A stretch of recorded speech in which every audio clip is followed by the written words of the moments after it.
If your bike is struggling to cold start, I might just have the solution for you. But it's gotta be a 4-stroke. Let's go!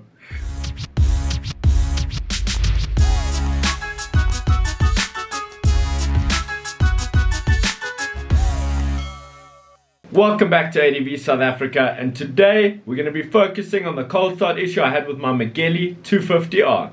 Okay, so what would it do? You'd sit there cranking for ages and she wouldn't start up. You give her a slight push start and she'd start right up.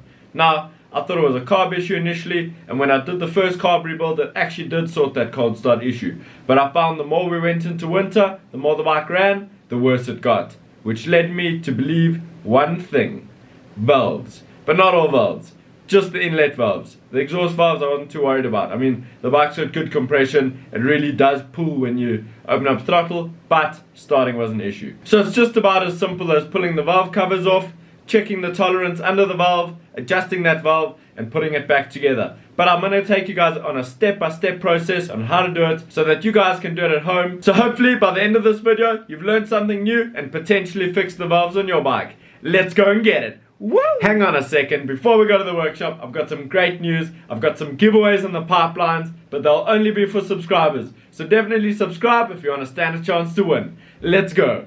What's happening, guys? Welcome back to the workshop. Today we're working on the Megelli 250R. We need to do the valves, especially on the air intake. So I'm not going to worry about exhaust valves at the moment. Air intake valves are the issue, I think. We're struggling with a cold start issue. I addressed the cone filter and the spark plug in the previous video. The link's just above here, where I just talk about cone filters and their sort of potential downsides and advantages. And if you want to see, ooh, the bike's got a little bit of branding on. It's looking good. If you want to see that video, that's also linked above. But let's get into these valves. Okay, so I've just gone ahead and removed both seats, those two covers on the side, the gas tank cover, and then we will remove the fuel tank. I just wanted to note that you're going to have to unplug this module over here. I think it's a CDI or something like that. So we'll unplug that. There'll be one more cable under the tank, which is the fuel sensor. It's not for fuel gauge, but it does just warn you when you're a bit low on fuel there. And from there we'll have access to the valve.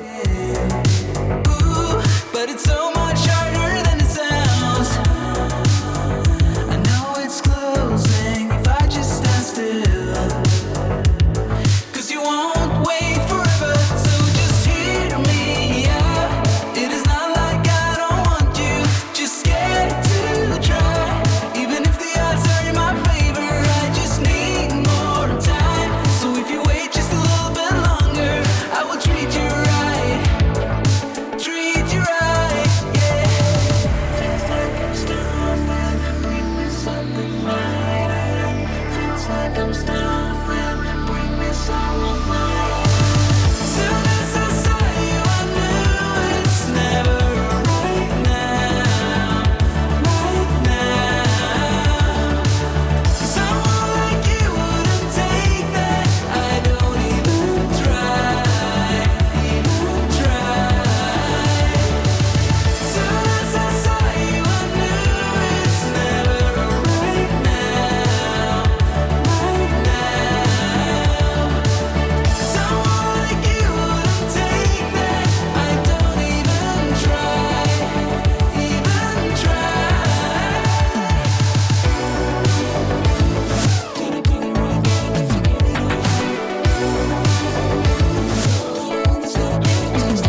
Okay, awesome. So at this point we can see the two inlet valves with the rockers, the springs, all of that good stuff. And it looks like these have adjustments, not shims, which is quite nice. So we'll be adjusting, but we can't just adjust right off the bat. We need to make sure the engine's at top dead center, which means the piston must be all the way up. So without pulling the fairings all off here, my plan is to rock the bike back and forth in first and check with the spark plug hole that it's at top dead center. Great, so we know from our previous video that the spark plug is a 17mm. Okay, we're gonna have to remove the thermostat housing. Thermostat housing needs to come off here.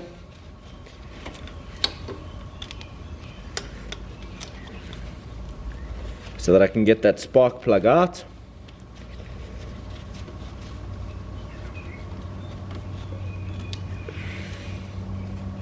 Okay, let's just get this out of here first. Okay, thermostat housing is out. Let's go ahead and remove the spark plug.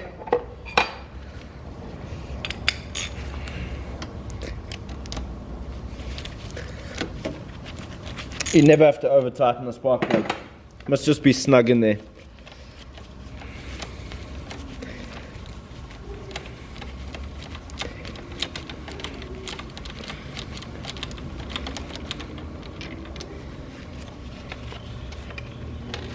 Alrighty, there's our new plug. It's a little bit wet. A little bit wet, which is our rich condition. Let's see what's happening with these valves. Okay, so this is really quite hard to see, but that's the spark plug hole, and just behind it, that black thing, that's the piston at TDC. So where I just showed you is down there. So pistons at TDC, we now have to take a feeler gauge and check the spec on these rockers and valves. However, I feel like there's no movement in them, so they've really tightened up. So we'll add a little bit of movement there. Alrighty, so I've got my two feeler gauges. One goes a little bit thinner than the other, so let's start off with the really thin one. See if we can get anything in there. Okay, so I believe that is my thinnest one.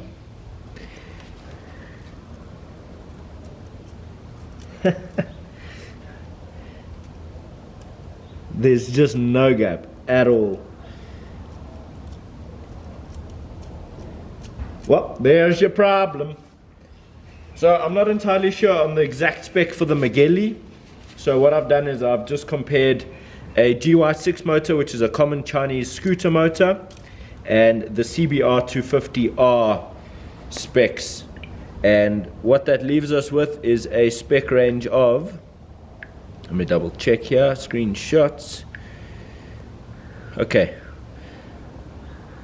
So my intake valve clearance, which are these two, these are both intakes, must be 0.16 and then plus minus 0.03. So we could be 0.13 or we could be 0.19. But both of these obviously need to move. So we're going to add a little bit of a gap here, close that up, and give it a try. I think that's exactly what our problem is. The exhaust valves I'm not going to worry about. That will affect compression, but the bike's got a good bit of power when running, so not really worried about those. And the access isn't very easy. You'll definitely have to start removing fairings, maybe radiator. So for us, we're just focusing on the intake valve. So let's get to it. So I think my goal is going to be this one right here. 0.15. That's very close to the 1.6. And that's right in the middle of our range. So let's get a flat and a spanner. Tools for the job, a size 8 and a flat screwdriver. And obviously a feeler gauge. The spanner is just to tighten where it sits. And this is our actual valve adjustment here. So let's grab our 0.15. Try to stick it in there, nothing.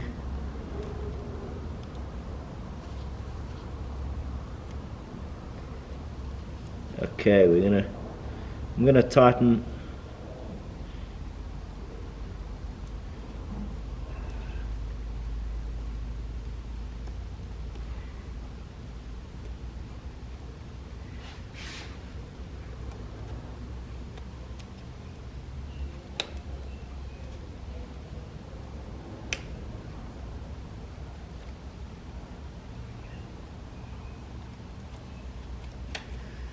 Okay, let's give that a try just like that. Let's get this nut. Oh, lost my bolt for my feeler gauge. Tightened. Wow, that one was tight. Okay, at this point we're going to loosen up a little bit. Get our feeler gauge in there. You want to try get it as flat as possible. So for this one I'd better access to. This one over here on the right, I'm going to try come from a bit of an angle.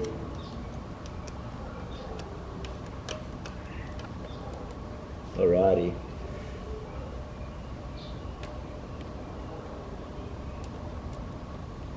So you just want it sort of binding up on it.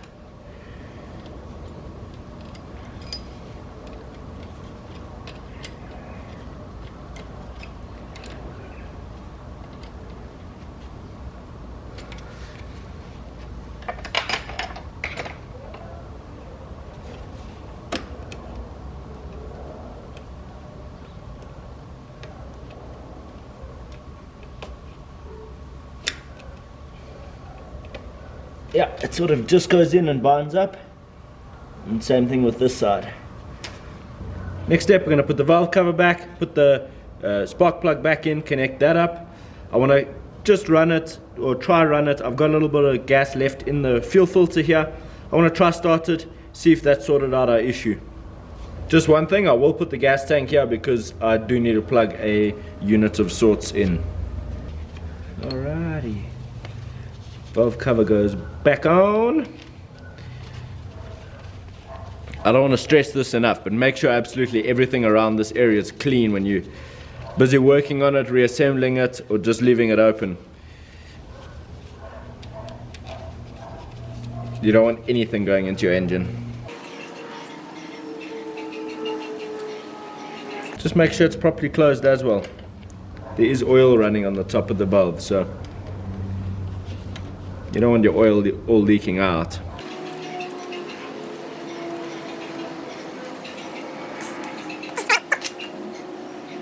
Spark plug needs to go back. Let's get that spark plug in by hand first.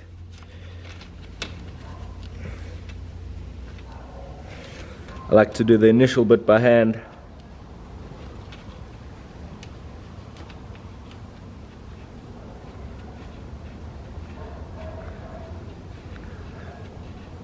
Okay, initial bit's done. We go with our rubber tube. Give that a good old spin in there. That way, if you've cross-threaded it, you'll know in the first few seconds it won't go any deeper.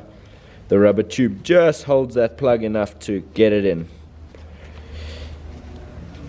Okay, that's going in quite nicely. This is a long threaded. Okay, that's where it reached its end there. It is a long threaded spark plug, so you'll have to spin for quite a little while. Let's get this back on here. Just tweak down. Doesn't have to be tight. It does have I understand, a compression washer or something like that. Spark plug on. Okay, we just need the tank on to run that CDI unit or something like that. This doesn't matter because this is just our fuel gauge. It will probably just tell us we're low, and we should have enough fuel to get started. Okay, Doug, so we haven't connected full fuel just yet. We're just going to run on that fuel filter's fuel. I've done nothing else to the bike. Battery's charged. Let's see if she'll start. You know what? She is in gear.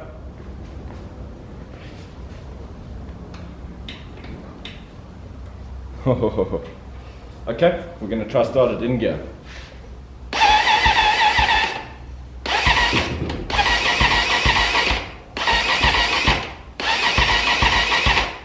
I don't know if that's going to work out for us. Need to try get it into neutral. Ah, there we go. Okay, so she's in neutral. Should have enough fuel just to get going.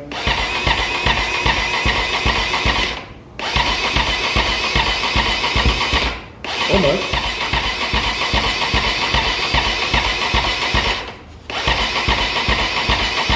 not having it. Ah, there we go.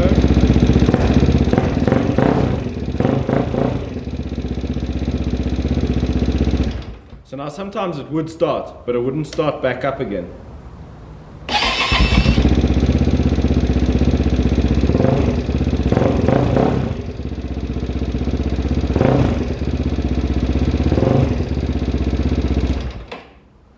I think we've just solved the problem.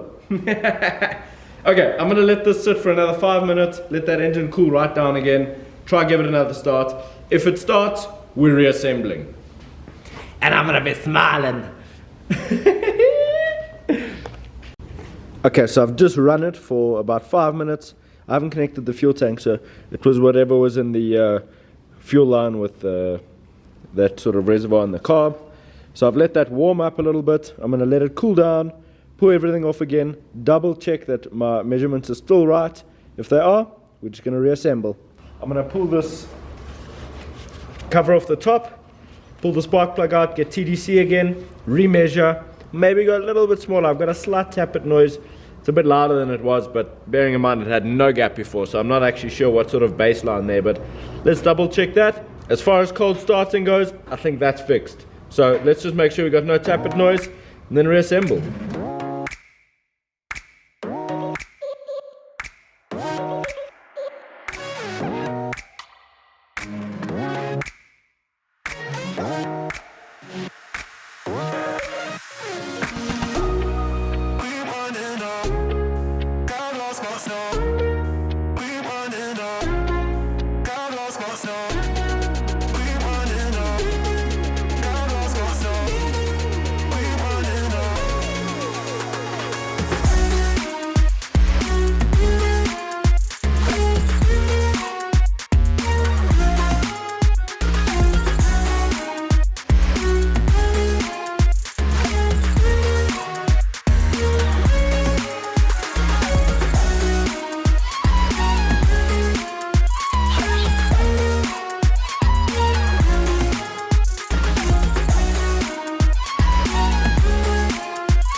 Okay, when we put the tank back on, we've got to connect our fuel line, our fuel sort of gauge switch, and we've got another big plug. There it is. Okay, let's put that one aside. Let's get that hooked up.